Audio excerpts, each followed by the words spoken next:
listening to PetLifeRadio.com. Welcome to Animal Rights on Pet Life Radio. You're here with your host, Tim Link, and we've got another great show for you today. So I would like to thank you, first of all, for joining us. My guest today is Pulitzer Prize-winning investigative reporter John Woestendiek. And he'll be talking with us today about his recently released book, Dog Inc., the uncanny inside story of cloning of man's best friend. So it's a fascinating topic, could be controversial, so you never know. So everybody's going to have to listen and find out more about it. You know, the story, Dog Inc., the uncanny inside story of cloning man's best friend, it illustrates the lengths that dog owners will go to duplicate their beloved animals.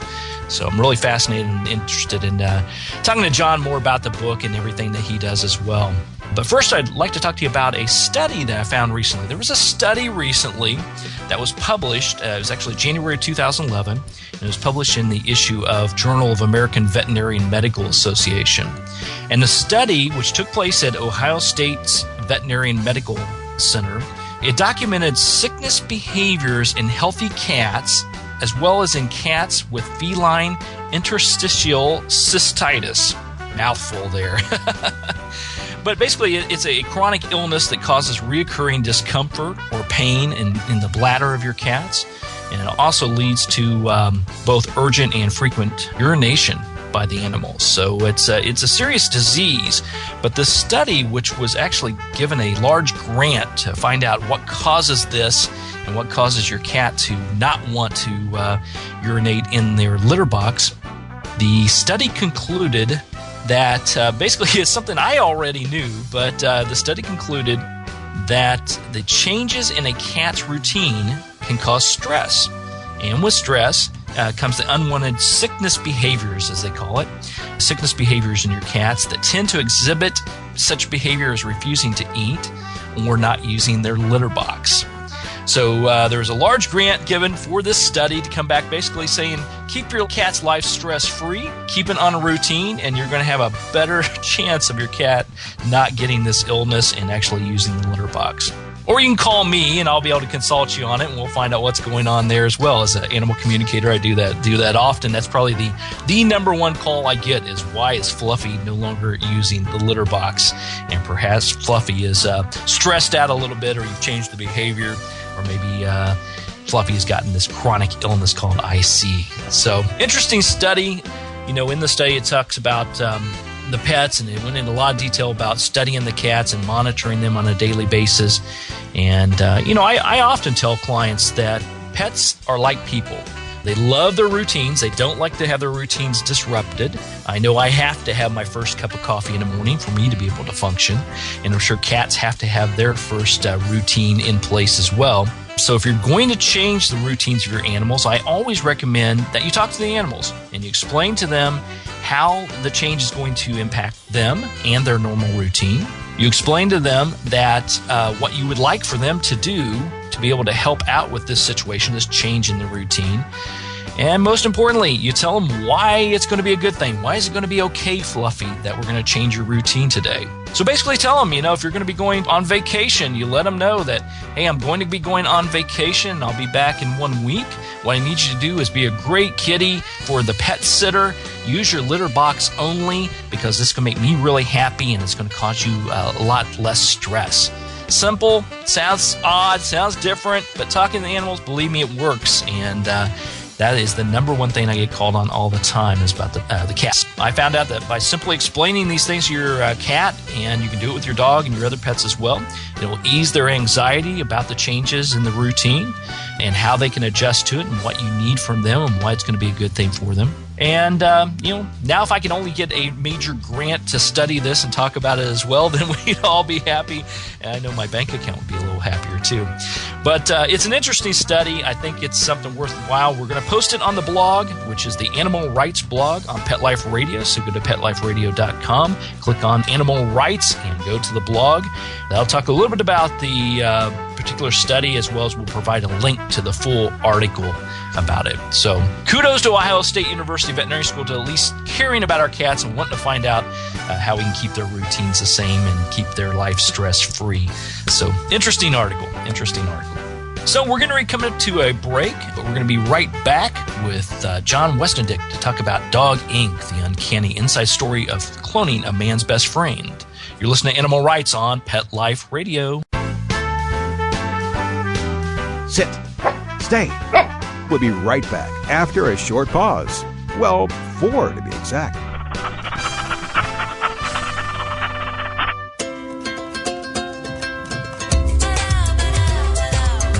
At Petco, we really love pets. There isn't anything we won't do to make sure they're getting the best products and the best care.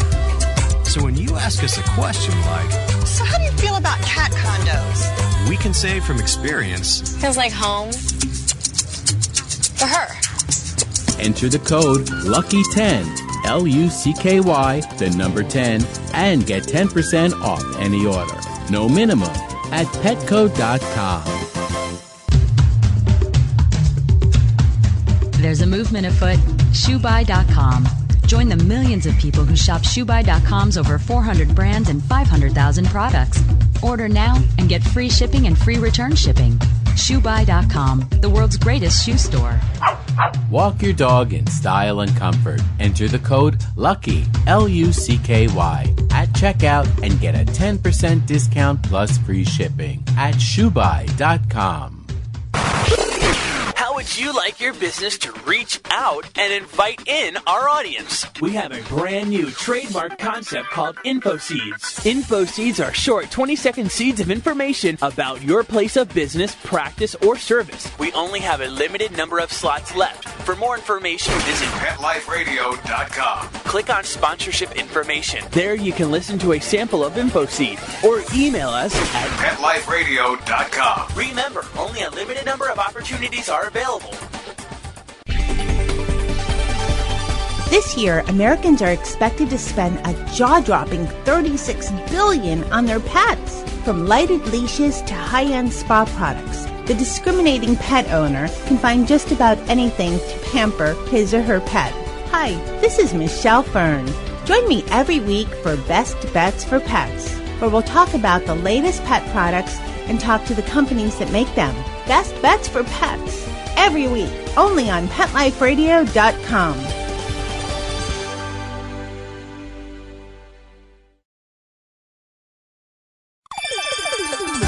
Let's Talk Pets on PetLifeRadio.com. All right, welcome back to Animal Rights on Pet Life Radio. Thanks for joining me today.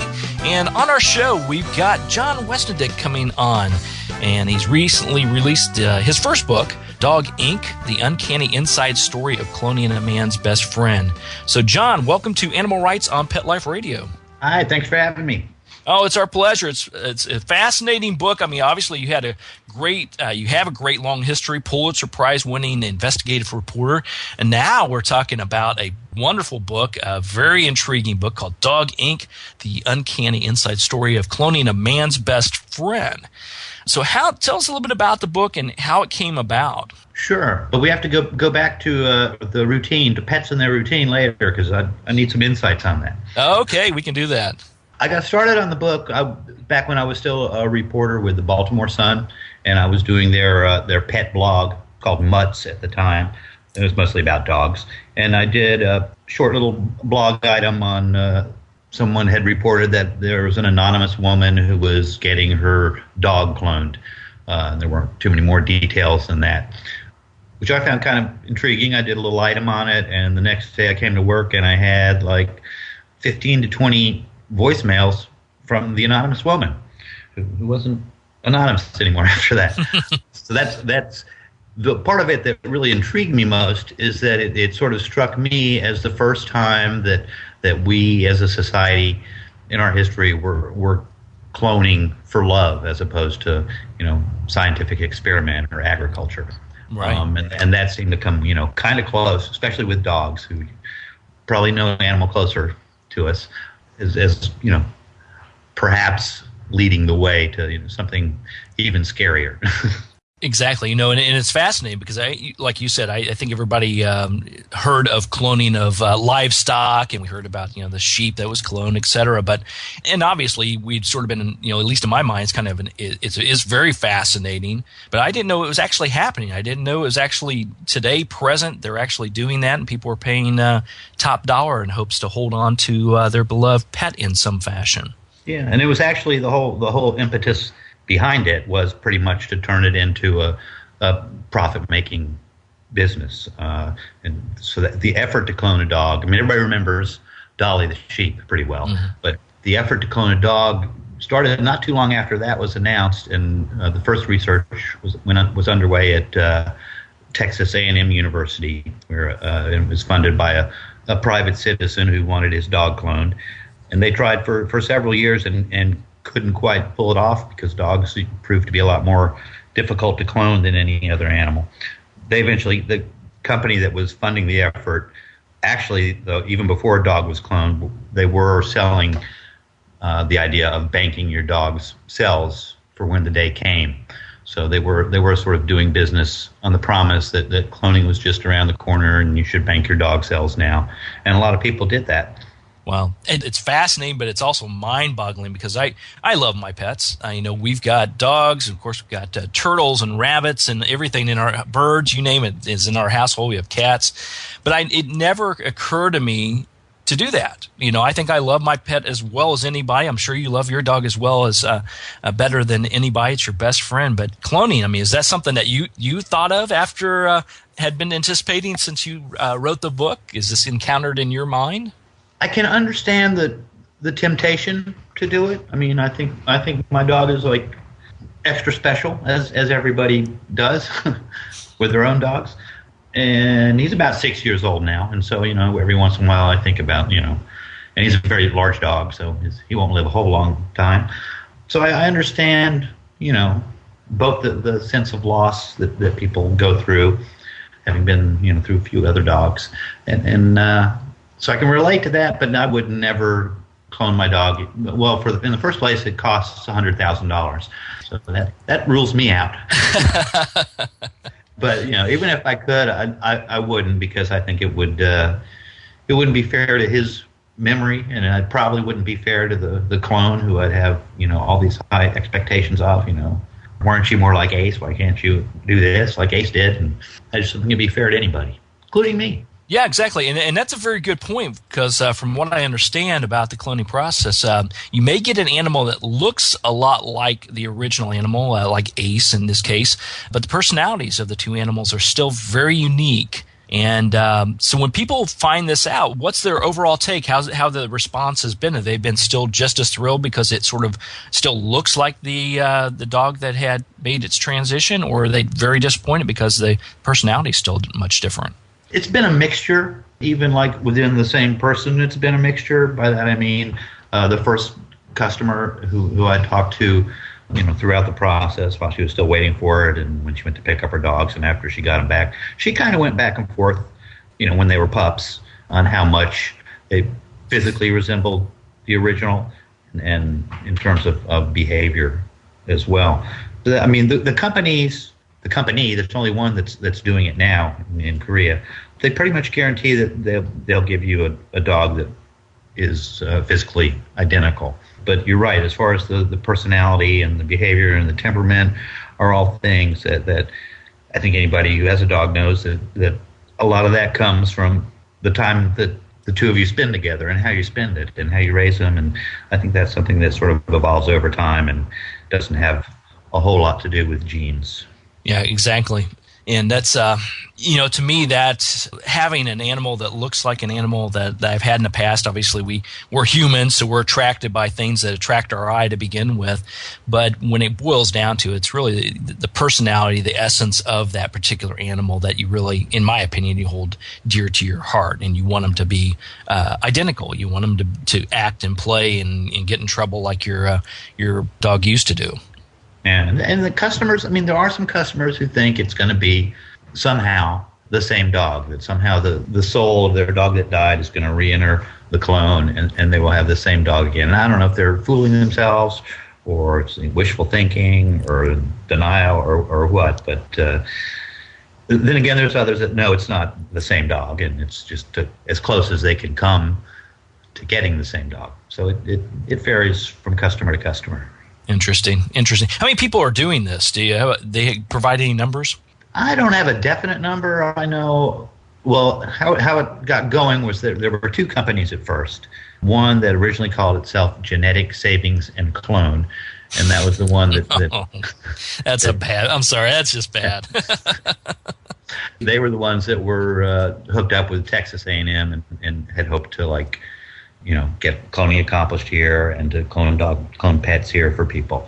That didn't happen. That company went out of business and then reopened as BioArts and hooked up with one of the lead scientists in South Korea at Seoul National University that managed to clone the first dog, who was Snuppy. It was an Afghan hound who's still around, and I got to meet. So the American company, there was an American company and then a Korean company that was working alongside Seoul National University, and they were both offering to clone dogs. The American company with one of the Korean scientists. The American company initially held an online auction to clone dogs and took the highest bidders and sent the dog cells to Korea and had them cloned. So they did 6 clonings. The Korean company, which is still in business and still cloning dogs, has done probably about a dozen, and they say that they may clone as many as 500 dogs in the next year, and they're building a new facility, laboratory in which to do that. So, there's probably maybe worldwide 20 or so people that have had this done so far. Wow, fascinating. As pets. A lot more have been cloned in connection with for research purposes. For research, exactly. Very fascinating topic. Well, listen, we're going to take a break here shortly, and then we'll come back and we're going to talk more with John Woestendiek about his book, Dog Inc., as well as his blogs. I want to talk about Ace and the things that you're up to there as well. So everybody hang tight. You're listening to Animal Rights on Pet Life Radio. Sit. Stay. We'll be right back after a short pause. Well, 4 to be exact. Love your pets but wish their medications were a lot less expensive? They are at 1-800-PET-MEDS. You'll not only save on flea and heartworm medications, but on prescriptions for arthritis, incontinence, thyroid, and more. And you get fast service, free shipping, and a 100% satisfaction guarantee. Plus, our licensed pharmacists ensure accuracy, monitor drug interaction, and more. See why over 5 million people have trusted their pet's health to 1-800-PET-MEDS, America's largest pet pharmacy. Call now or order online. Go to petmeds.com/lucky, LUCKY, to get 10% off any order and free shipping on orders of $39 or more at petmeds.com. FTD's network of over 40,000 florists around the world have been creating beautiful handcrafted arrangements for 100 years. Each arrangement is delivered the same day and backed by FTD's 7-day satisfaction guarantee. For a century, people have trusted their most important occasions to the flower experts at FTD. Since Pet Life Radio is all about puppy dogs and flowers, our listeners, that's you, can get a 20% discount on your order. Just go to fluorop.com and use the code LUCKIES20 at checkout. FLEUROP.com. Code word LUCKYS and the number 20. How would you like your business to reach out and invite in our audience? We have a brand new trademark concept called InfoSeeds. InfoSeeds are short 20-second seeds of information about your place of business, practice, or service. Is the best, most cost-effective way to invite us in. We only have a limited number of slots left. For more information, visit the website PetLifeRadio.com. Click on sponsorship information. There you can listen to a sample of InfoSeed. Remember, only a limited number of opportunities are available. Aquariums and pond keeping are among the most popular of all hobbies in the United States and throughout the world. In fact, fish are probably the most numerous pet in people's homes and in their businesses. In Aquarium Mania, we'll learn more about the secret and not-so-secret life of fish and other inhabitants, the basics of good aquarium keeping, the complexities of the aquarium industry, and the science and art that surround this fascinating hobby. I'm your host, Roy Anong, and I'd like to thank you for joining us. Aquarium Mania. Every week on demand, only on PetLifeRadio.com.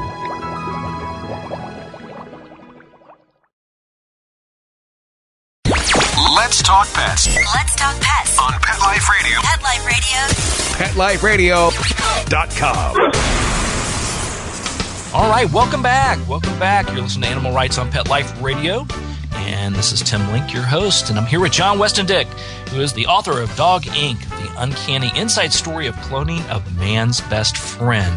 Now, John, I was reading a little bit about your history with animal communicators. And as you may or may not know, I'm an animal communicator when I'm not doing this wonderful radio show, as well as wearing hats as author, writer, speaker, et cetera, et cetera, et cetera. But after reviewing your book, the thought occurred to me that I know that you had spoken to an animal communicator about I believe, Ace or one of your other pets. But did you I thought it would be interesting to communicate with one of the clone animals to get their viewpoint on their origination. Had you ever considered or has anyone ever considered having an animal communicator talk to one of the clone pets to get their viewpoint on life? Not that I know of, but I think that's an awesome idea. Yeah, that's really interesting. Yeah, I think it would be a real interesting topic because I get called, a lot of times and do consultations, and especially when we're talking to individuals who have rescued their animals from a shelter or a no-kill rescue, which I applaud. They always want to know, what was the history? I heard Spot went through all this tragedy in his life in the past, and so I've had some interesting conversations with them. But I was wondering, cloned dog, what would they have to say? Yeah, that would be fascinating, and that's sort of how I've taken Ace to an animal communicator twice, two different ones. And the first time was back when I was a reporter. I did a series after I adopted him from the shelter here in Baltimore, trying to figure out his roots and what his history was and what breeds he was. And so I did like the DNA test you can do now, and that determined, I did it 3 times actually, basically determined he was Rottweiler, Akita, Chow, and Pit Bull.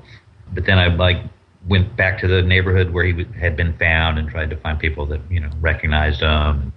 And the sort of the last ditch thing I did was go to an animal communicator that I had met earlier and just asked her, to get Ace to tell her his history. So that was one part of this series I did about him. Ah, fantastic! And so Ace has all the good stuff inside of him. He's got all the best of everything. If reputations were correct, which they're not, you'd think he'd be totally vicious, but he's sweet as he can be. He's a therapy dog. He works with kids a lot. He's pretty amazing. There you go. It dispels the rumors. We talk a lot about pit bulls, obviously the negative attention they're getting right now, but they're one of the sweetest, loving family dogs you could possibly have. Yeah, that's for sure. And then the second time I went was recently, and this relates to the how much pets love their routine, because after I finished Dog Inc., I was still basically unemployed, so just doing the websites that I do.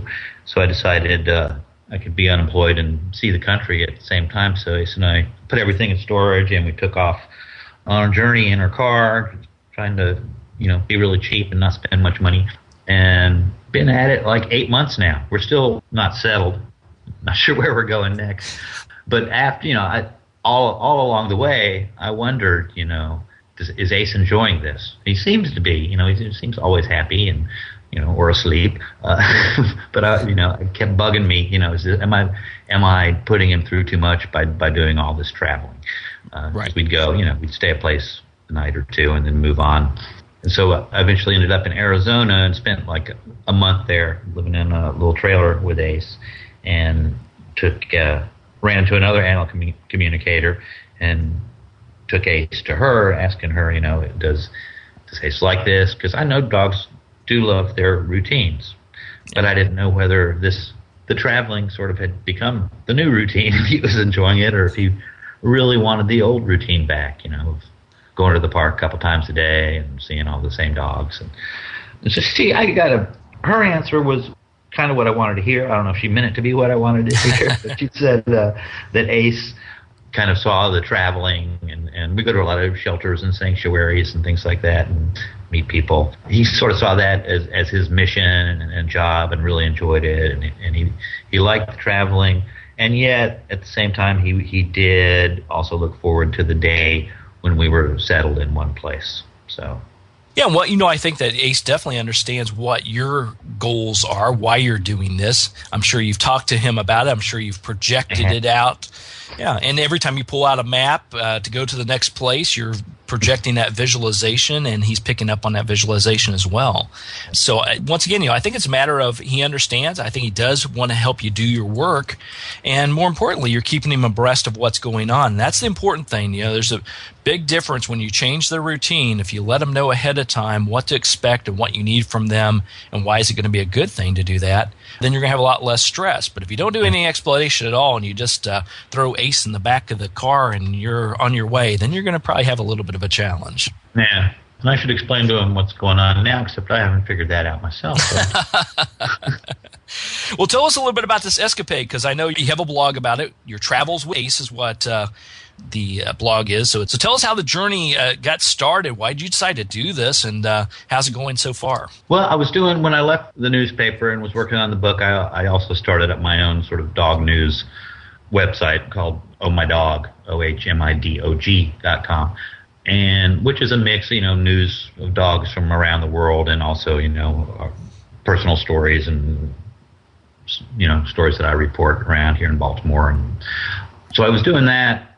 But otherwise, I was also looking for a job, getting a lot of rejections, and it was probably getting to me, being unemployed and rejected, and I felt a bit in a rut. So that's sort of what led to it. So we initially took off the idea that we'd travel for like 3 months, and we took like a southern route west, and sometimes we'd set things up, go to a rescue or a shelter or sanctuary.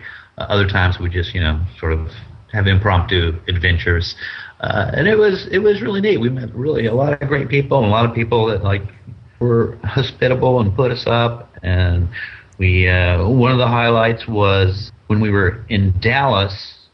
Ace got to ride in the car with one of Michael Vick's former dogs, who had been adopted by a person there. So that was pretty cool. Yeah, absolutely. And so we did went all the way out west up to Utah, volunteered for a couple of days at Best Friends, and then came back to Baltimore. And after that, decided that because the whole idea was also kind of inspired by John Steinbeck and Travels with Charlie, decided that we'd cover the route he covered as well. So we went up and left the same day he did, 50 years later, from his cottage on Long Island, and took the northerly route west, again doing the same thing, stopping and looking for interesting dog-related stories, and then came back down through California, back east again. And now I'm not sure. It's been like 8 to 9 months in all,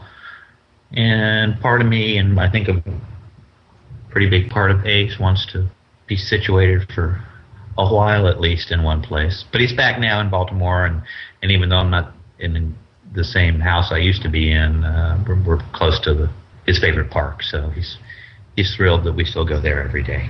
Absolutely. So now you can take all those notes from the journal that you obviously kept in your online journal and create the book, right? Travels with Ace. That's my hope. I haven't officially proposed it yet, but that's my next task is to try and do that and make it more. I mean, I love that book, and it's a classic, but I wanted to do something that's more dog specific than that was, where the dog's more than just like a gimmick. Yeah, exactly. And I think, personally, I think it's a great route to go, because people may know the book if they're writers themselves or fans of his work.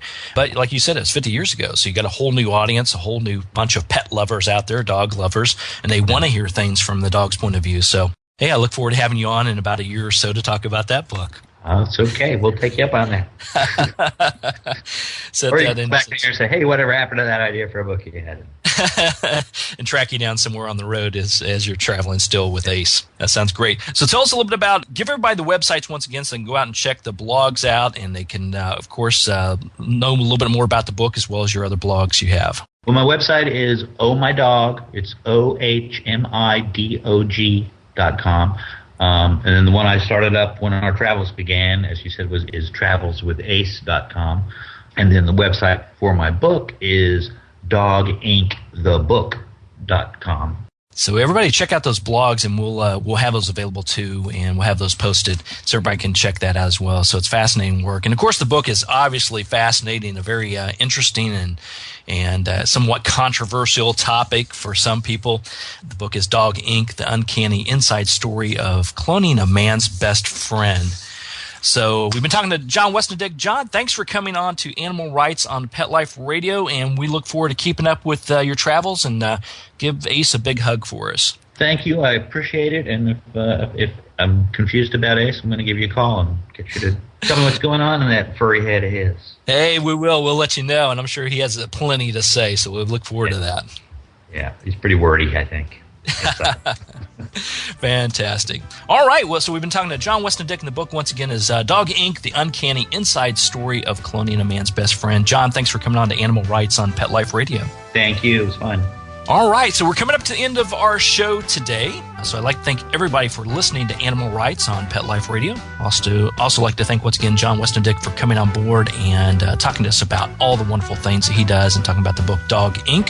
Thank you to our sponsors and producers for making this show possible. To find out more about me, Tim Link, and my other podcasts on Pet Life Radio, go to the Animal Rights blog and posting on Pet Life Radio. And make sure you read the blogs and make sure that you check out all the shows that we've had on board.